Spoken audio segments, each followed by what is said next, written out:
thanks for joining us. My name is Phil Sever. I'm a partner attorney at Sever Storey, LLP. We are eminent domain attorneys that assist landowners when they have their land taken by eminent domain. I'm here today with one of our income partners, Jordan Walker.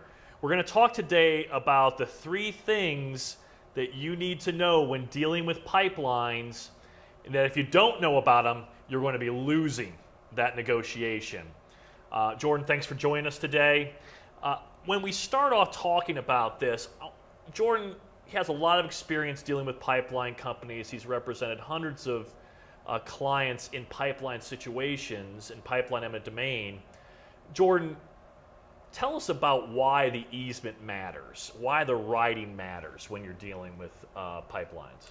Well, the easement is the document. It's ultimately what is going to determine what is put on your property. So one of the questions we get a lot, I get a lot when we talk to folks is, can the pipeline do this? Can the pipeline do that? And my answer invariably every single time is it all depends on what that easement says.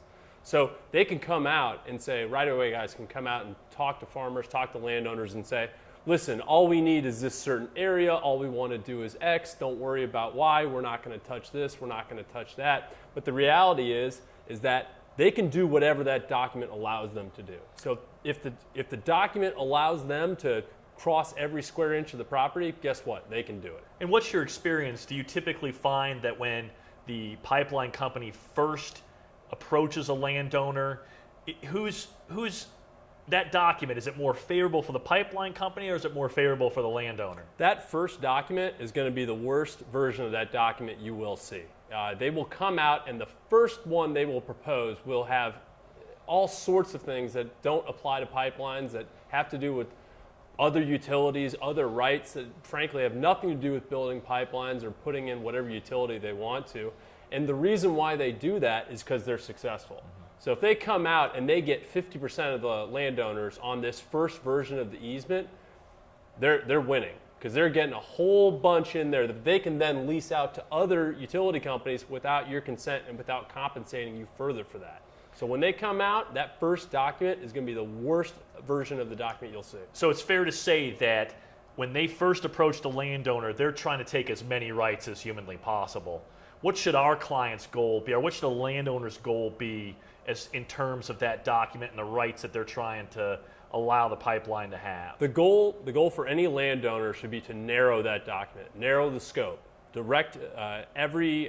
make sure anything they do is as tightly worded and in the landowner's favor as possible. The easiest way to do that obviously is to seek legal assistance, seek an attorney who has dealt with easements before, has read them, has reviewed them, knows what to look for. Because, Phil, it's not necessarily about what is open and obvious about the easement.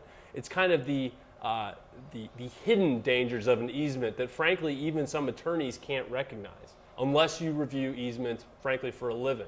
So it isn't necessarily what appears on its face to be a problematic part of the easement. It's what's hidden below, what language that frankly you just need to have experience dealing with that to put that language in. So nuance and experience matters. Absolutely. A ton with that. Absolutely. Okay.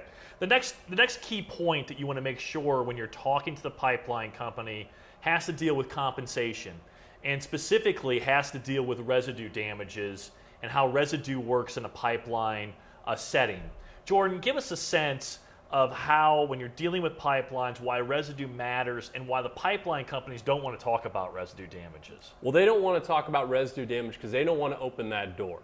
And as soon as they open that door, they understand that other landowners are probably going to get wind of it and they're going to try to get the same thing. So they want to keep that door closed. They don't want to talk about residue damage. And residue damage at its core is the impact on the rest of the parcel. So let's say you got a 10-acre parcel and they want an acre and a half for a pipeline easement.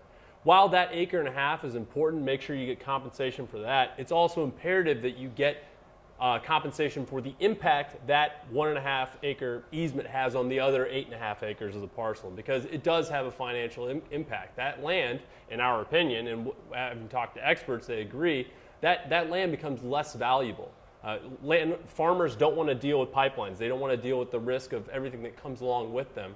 So as a result, you need to be compensated for that. The pipeline will not do it for you. So as an example, you might see, let's use Jordan's 10-acre example, and say you might have a 10-acre piece of land that's worth $10,000 an acre. It's just strictly farmland. The pipeline's introduced to it. Well, the remaining 8.5 acres that aren't exactly in the easement, that acreage might lose value. You might be able to have an expert that says that that loses $2,000 or $3,000 in value, and that's part of your just compensation that you should be receiving. So when our firm talks to landowners or talks to pipeline companies about compensating our clients, we always talked about residue damages and how the impact occurs to the rest of the parcel.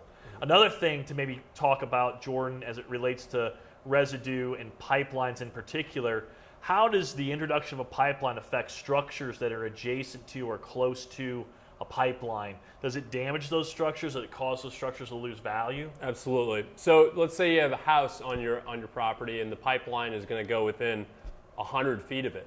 Well, who wants to live 100 feet from a pipeline? I personally don't. I feel a lot of people probably think the same way. So that structure, that house, that where you live, where your family lives, that structure loses value just like farmland loses value, and it's all part of the stigma associated with pipelines. Nobody wants to be around them, and as a result, if you don't want to be around them, you don't want to buy the property that's near them. And the fewer people that want to buy property, the less it's worth. It's simple as supply and demand. And I think that there's also another really important point in terms of what your property could have been used for. So in some instances, we'll see a piece of land where the highest and best use of that piece of ground was as a commercial application, or let's say even a residential application. And because of the introduction of the pipeline, that property can no longer be used as commercial. And so you need to think about what that means for compensation. If you don't, you're losing. You need to win these negotiations. So as an example, let's say you had the same 10-acre piece of ground, but it was commercial in application. And maybe it was worth $50,000 an acre as commercial property. And so that same 10 acres is worth $500,000. If we introduce the pipeline and we can't do commercial on that 10 acres anymore, it's maybe worth $6,000 or $7,000 an acre after the pipeline's on. Well, that means that same 10 acres is only worth $60,000, $70,000. And that's a difference of $430,000 because the highest and best use changed. And I think that's really important for landowners, especially landowners that have corner pieces or pieces that could be perceived as commercial or even as residential development.